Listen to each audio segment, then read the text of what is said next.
కనుక నచ్చితే ఖచ్చితంగా లైక్ చేయండి. ఎపిసోడ్లోకి వెళ్తే అరవింద అంటుంది, ఇన్ని రోజులు నా కోడలు భర్తను కాపాడుకున్నట్టు ఇప్పుడు కొడుకును కూడా కాపాడుకోవాలా? ఈ గండాలేంటి స్వామి, పరిష్కారం ఏంటి అని చెప్పి అనగానే అప్పుడు దీక్షితుగా చెప్తారు, పరిష్కారం ఉంది. ఇప్పటికైతే పూజ జరిపించాలి గుళ్ళో. తన భర్త, బాబు ముగ్గురు కలిసి పూజ జరిపిస్తే కొంత తగ్గుతుంది ఈ గండాల ప్రభావం. ఇప్పుడు అరవింద పూర్తిగా పరిష్కారం ఏంటి స్వామి అనగానే, ఇప్పటికైతే కొంచెం శాంతించడానికి మనం ఈ పూజ చేద్దాము, తర్వాత ఏంటనేది తర్వాత చూద్దాము అని దీక్షితుడిగా చెప్తారు. ప్రయత్నం మీరు చేయండి, ఆ పైన ఆ దేవుడి దయ అని చెప్పి దీక్షితుగా చెప్పడంతో ఇక లక్ష్మికి బాధ వచ్చేసి ఏడుస్తూ ఉంటుంది. ఇంకెన్నాళ్ళు అత్తయ్య ఈ గండాలు, ఈ పరిష్కారాలు, అసలు దేవుడికి నా మీద దయ రాదా? ఎందుకని ప్రతిసారి ఇలాగా నాతోనే అని చెప్పి లక్ష్మి ఏడుస్తూ ఉంటుంది. ఇటు దీక్షితు గారు అంటారు, ఆ దేవుడు భరించే వాళ్ళకే ఇంకా కష్టాలు ఏదో రకంగా వస్తూనే ఉంటాయి తల్లి, మనం వాటిని ఏదో రకంగా ఎదుర్కోవాలి ధైర్యంతో అని చెప్పి దీక్షితులుగా చెప్తూ ఉంటే అప్పుడు అరవింద, ఇన్నాళ్ళు నువ్వు నీ భర్తను కాపాడుకొని మంచి భార్య అయ్యావు, ఇప్పుడు నీ కొడుకును కూడా అదే విధంగా కాపాడుకొని మంచి తల్లి అవ్వాలి, నీకు భూదేవికి మించి సహనం ఉందని ఆ దేవుడికి తెలియాలి అని చెప్పి అంటూ ఉంటుంది అరవింద. అంతా మంచి జరుగుతుంది, ఆ దేవుడి మీద భారం వేయి అని చెప్పి వెళ్ళిరండి అని చెప్పి దీక్షితులుగా చెప్పడంతో అక్కడి నుంచి అరవింద లక్ష్మి బయలుదేరతారు. మరోపక్క ఆఫీస్ నుంచి రికార్డ్స్ అన్ని తెప్పించుకొని జయదేవ్ హాల్లో కూర్చొని చూస్తూ ఉంటారు. అక్కడే వివేక్ కూడా ఫైల్ చూస్తూ ఉంటాడనమాట. ఇక జయదేవ్కి కోపం వచ్చి వాట్ ఇస్ దిస్ అని చెప్పి గట్టిగా అరవడంతో ఇక రూమ్లో ఉన్న దేవి అని మనిషి వచ్చి చూస్తూ ఉంటారు ఏం జరుగుతుందా అని. జయదేవ్ అంటారు, ఇంతమంది మేనేజర్లు ఉండి ఉపయోగం ఏంటి? కంపెనీ డెఫిషియట్లో ఉంది, పెండింగ్ పేమెంట్స్ కూడా ఉన్నాయి కదా, ఏంటిది? ఇదేనా రన్ చేసే పద్ధతి అని చెప్పి జయదేవ్ అంటూ ఉంటే అప్పుడు వచ్చిన మేనేజర్స్ అంటారు, అంటే చాలా రోజుల నుంచి మిత్ర గారు ఆఫీస్కి రావడం లేదు, ఇక మాకు కూడా ఏం చేయాలో అర్థం కాలేదు అని వాళ్ళు అంటూ ఉంటారు. దేవి అని అంటుంది, ఏంటంటే వాళ్ళ గోల అనగానే అప్పుడు మనీష, కంపెనీ బాగా నష్టాల్లో ఉందంట, ఇక దివాలా తీయడానికి రెడీగా ఉందని చెప్తున్నారు వాళ్ళు అని మనీష చెప్తూ ఉంటుంది. ఇటుపక్క జయదేవ్ అంటారు, అసలు ఏంటి మీకు కంపెనీ రన్ చేయడం కూడా చేత కాదా? ఏంట్రా వివేక్, నువ్వు మీ అన్నయ్య మిమ్మల్ని నమ్మి కంపెనీ మీ చేతుల్లో పెడితే ఈ రకంగా నడిపేది అని చెప్పి అరుస్తూ ఉంటారు. ఈ లోపల మెట్లు దిగి వస్తూ ఉంటాడు మిత్ర. జయదేవ్ అంటారు, ఏంట్రా వివేక్, ఏంటి నువ్వు చూడలేదా అనగానే అప్పుడు వివేక్, అంటే అన్నయ్య పట్టించుకుంటున్నాడని నేను పట్టించుకోలేదు అని వివేక్ అంటాడు. అసలు ఇద్దరు కలిసి ఏం చేశారు అని చెప్పి అంటూ ఉంటే ఈ లోపల అక్కడికి మిత్ర వచ్చి, ఏమైంది డాడ్, వీళ్ళెందుకు ఇంటికి వచ్చారు అని చెప్పి అడుగుతాడు. అప్పుడు జయదేవ్, నువ్వు ఆఫీస్కి వెళ్ళడం లేదు కదా, అందుకే వాళ్ళు ఇంటికి వచ్చారు అని చెప్పి అంటాడు. మిత్ర అంటాడు, ఆయన కంపెనీ విషయాలు, ఆఫీస్ విషయాలు ఇంటికి తీసుకురావద్దని మీకు ఎన్నిసార్లు చెప్పాను అని మిత్ర అంటూ ఉంటే అప్పుడు జయదేవ్ అంటారు, ఏంట్రా నువ్వు చేయాల్సిన పని నువ్వు చేయకుండా వాళ్ళు ఎందుకు ఇంటికి వచ్చారని చెప్పి అంటావేంటి అనగానే ఇటు మిత్ర, అసలు ఏమైంది వివేక్ అని చెప్పి అడుగుతాడు. అప్పుడు వివేక్ అంటాడు, అన్నయ్య కంపెనీ లాస్లో ఉంది, చాలా మనకి రికవరీకి కూడా చాలా తక్కువ టైం ఉంది అని చెప్తాడు. తర్వాత జయదేవ్ అంటారు, రే వివేక్ ఆ ఫైల్ ఇవ్వరా. మిత్ర చూస్తాడు కంపెనీ పరిస్థితి ఏంటనేది అనగానే ఇక ఫైల్ చూస్తూ ఉంటాడు అనమాట మిత్ర. అప్పుడు జయదేవ్ అంటాడు, చూసావుగా అందులో ఒక్కటైనా మనకి ఏమైనా హోప్ ఉందా? ఎక్కడి నుంచి డబ్బులు వచ్చేది ఏమైనా ఉందా? మన ఈఎంఐస్ కట్టాలి, స్టాఫ్కి పే చేయాలి శాలరీ, అసలు ఏమైనా హోప్ ఉందా? ఎక్కడి నుంచి డబ్బులు తీసుకొస్తాం అని చెప్పి జయదేవ్ అంటూ ఉంటారు. ఈ విషయం మన షేర్ హోల్డర్స్కి తెలిసిందంటే మన మార్కెట్లో మన పరువు మొత్తం పోతుంది, ఇదిగో వీళ్ళలాగా ఈ మేనేజర్స్ లాగా మనం కూడా వాళ్ళ ముందు తల దించుకోవాల్సి వస్తుంది అనగానే ఇటు మిత్ర, మీరేం కంగారు పడకండి డాడ్, ఏదో ఒకటి నేను చేస్తాను అనగానే, ఏం చేస్తావురా అని చెప్పి జయదేవ్ అంటారు. అబ్బా డాడ్, నన్ను కొంచెం ఆలోచించుకొనివ్వండి, ఏదో ఒక సొల్యూషన్ ఫైండ్ చేస్తాను అనగానే, అసలు టైం ఎక్కడుందిరా, దీనికి ఒక సొల్యూషన్ ఉంది, నువ్వు జేఎంఆర్ గారి ప్రాజెక్ట్ టేక్ ఓవర్ చేయడం అని చెప్పి జయదేవ్ చెప్పడంతో ఇక మనీష, ఇటు దేవి అని, ఇటు మిత్ర అందరూ షాక్ అవుతారు. అప్పుడు జయదేవ్ అంటారు, ఏంట్రా అలా చూస్తున్నావు, నీ దగ్గర వేరే ఆప్షన్ ఏమైనా ఉందా అనగానే, లేదు డాడ్, కానీ నేను అని మిత్ర అంటూ ఉంటే అప్పుడు జయదేవ్, ఏంటి నీ దగ్గర వేరే ఆప్షన్ లేదు అంటే ఇప్పుడు అర్జున్ లక్ష్మిలతోని కలిసి పనిచేయాల్సి వస్తుందని అది ఆ విధంగా ఆలోచిస్తున్నావా అని చెప్పి జయదేవ్ అంటారు. నాకు వాళ్ళతో పనిచేయడం ఇష్టం లేదు డాడ్ అని చెప్పి మిత్ర అంటూ ఉంటే అప్పుడు జయదేవ్ అంటారు, నువ్వు ఈ గోల్కి పోతే పని మూసుకోవాల్సిన పరిస్థితి వస్తుంది, ఏంటి నువ్వుకి వేరే ఆప్షన్ లేదు, నువ్వు ఆ ప్రాజెక్ట్ టేక్ ఓవర్ చేసుకోవాల్సిందే అని చెప్పి జయదేవ్ అంటారు.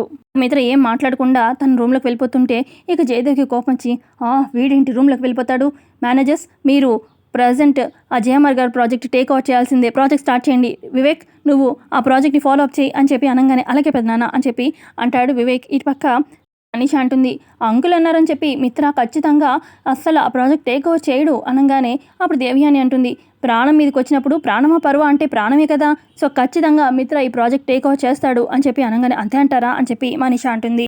దేవ్యాని అంటుంది, ప్రజెంట్ అయితే మిత్ర కంపెనీ పరువు కాపాడుకునే ఇదిలో ఉన్నాడు, ఆ ఆలోచనలో ఉన్నాడు, ముందైతే మిత్ర ఏదో ఒక ఆలోచన చేస్తాడు కదా, చూడు దాన్ని బట్టి ఏం చేయాలనేది ఆ తర్వాత ఆలోచించు అని చెప్పి దేవ్యాని అంటుంది. మరోపక్క ఇంటికి బయలుదేరతారనమాట కార్లో అరవింద అలాగే లక్ష్మి. ఇక లక్ష్మి కార్లో ఏడుస్తూ ఉంటుంది. లక్ష్మి ఇలా అనుకుంటూ ఉంటుంది, నాతో కలిసి బ్రతకను అని చెప్పి నాకు విడాకులు కూడా ఇస్తానన్న మనిషితోని నేను పూజ జరిపించేదెలా అని చెప్పి లక్ష్మి ఏడుస్తూ బాధపడుతూ ఉంటుంది. మరోపక్క మిత్ర కూడా తన రూమ్లో ఆలోచిస్తూ ఉంటాడు.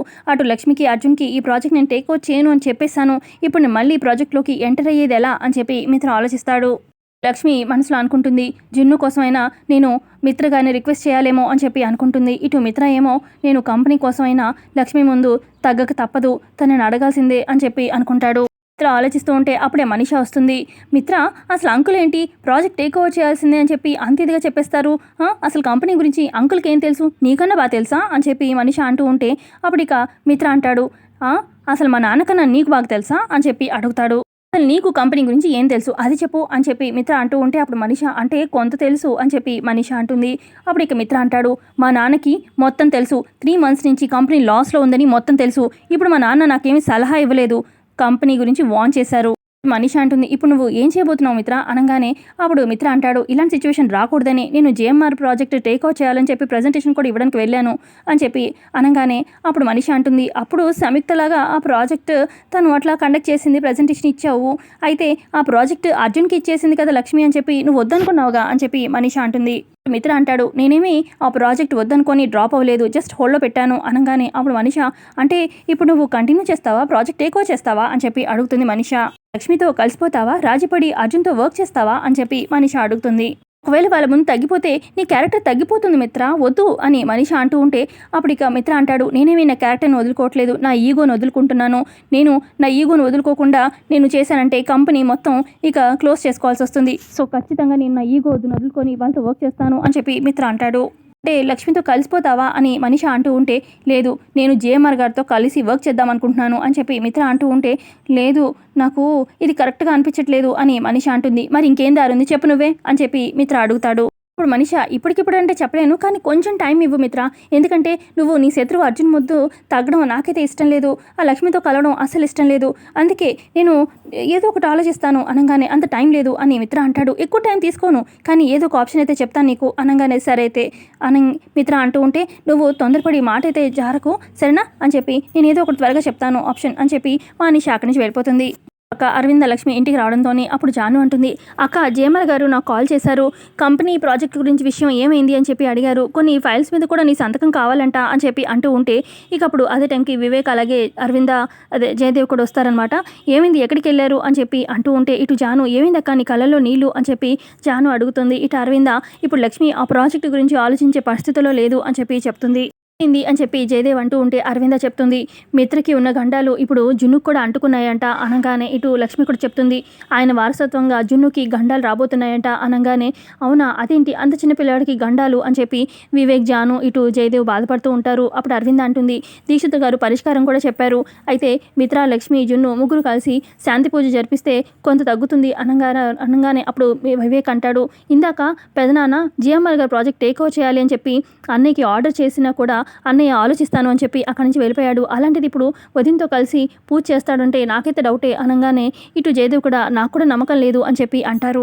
ఖచ్చితంగా కంపెనీ కోసమే చేయనివాడు ఇక కొడుకు కోసం చేస్తాడని నాకు నమ్మకం లేదు అని జయదేవ్ అంటూ ఉంటే అప్పుడు అరవింద అంటే కంపెనీ కొడుకు రెండు ఒకటేనా, కంపెనీ అనేది ఒక ఆప్షన్ మాత్రమే, కొడుకు ఆప్షన్ కాదు, ఖచ్చితంగా మిత్ర చేయాల్సిందే అని చెప్పి అరవింద అంటుంది.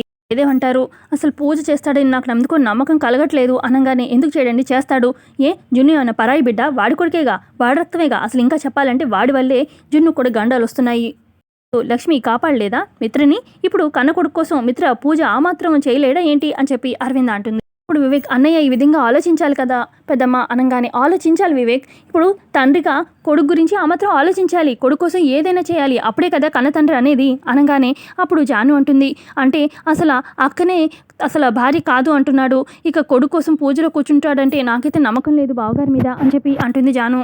అరవింద అంటుంది, ఇన్నాళ్ళు లక్ష్మి లేదు చనిపోయింది అనుకున్నాడు, ఇప్పుడు లక్ష్మి తన కళ్ళ ముందే ఉంది, కొడుకు కూడా ఉన్నాడు, ఖచ్చితంగా తను మిత్ర కూర్చోవలసిందే అనగానే అప్పుడు జయదేవ్ అంటారు, నువ్వు ఆవేశపడకు, మనం అందరం కలిసి ఎలాగైనా మిత్రను ఒప్పిద్దాము అని చెప్పి అంటాడు. జయదేవ్ అంటారు, అమ్మ లక్ష్మి, అసలు కంపెనీ పరిస్థితి ఏమీ బాగాలేదు, చాలా లాస్లో ఉంది, ఏం చేద్దామంటావు అనగానే అప్పుడు లక్ష్మి అంటుంది, అది జేఎంఆర్ గారు ప్రాజెక్ట్ చేయమని జేఎంఆర్ గారు కూడా చెప్పారు అనగానే, అంటే ఆ ప్రాజెక్ట్ ప్రజెంటేషన్ అర్జున్కి బాగుందన్నారు కదా అని వివేక్ అంటాడు.